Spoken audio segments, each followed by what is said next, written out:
So ito, pangalawa na to dito sa sira. Buksan din natin. Maskip pa ha. Tingin ko natuyuan dito ng langis.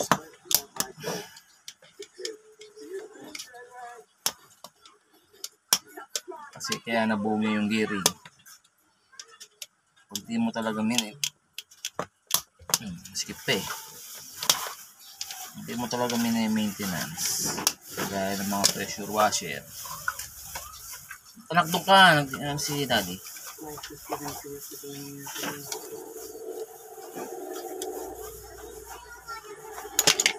Ako hindi ginagawa ko.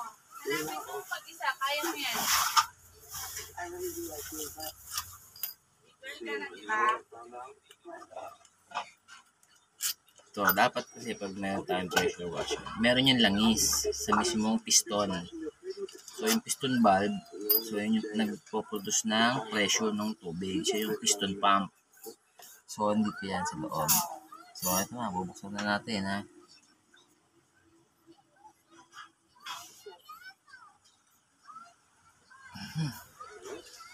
Ayaw po niya magpabukas.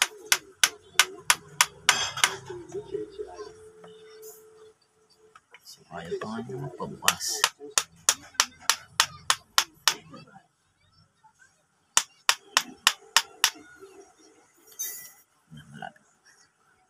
Hindi na.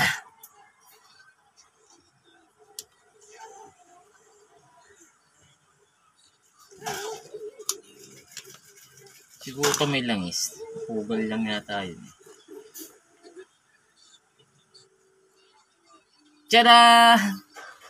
Wala ding langis. Ayan guys ha.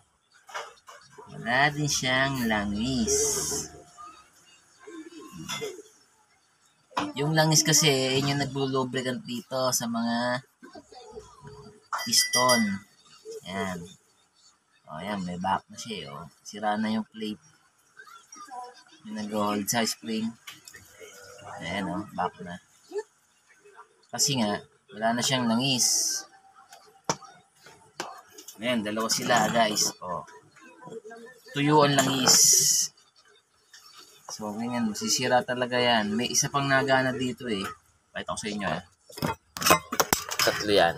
Ayan, kung isang to, ayan, nagana pa yan. Check din natin yan kung may langis pa.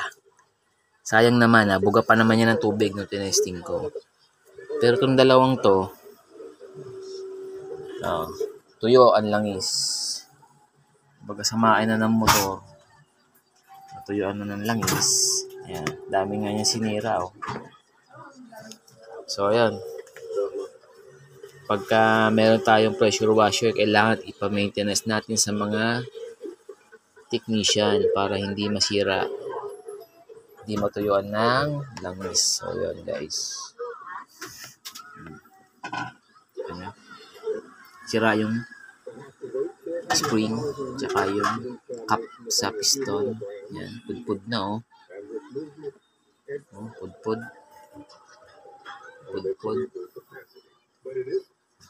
Tuyo langis. Tuyo.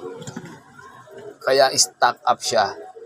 Pag umi-stock up na yung pump assembly nyo, madadamage yung motor. Buti hindi rin damage yung motor niya.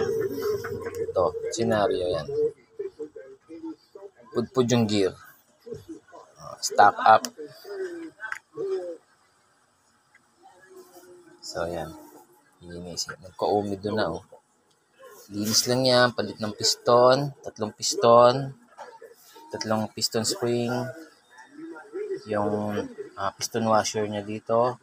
So, yun. Para sa pump assembly. So, yun lang guys. Maintenance is the key. Thank you.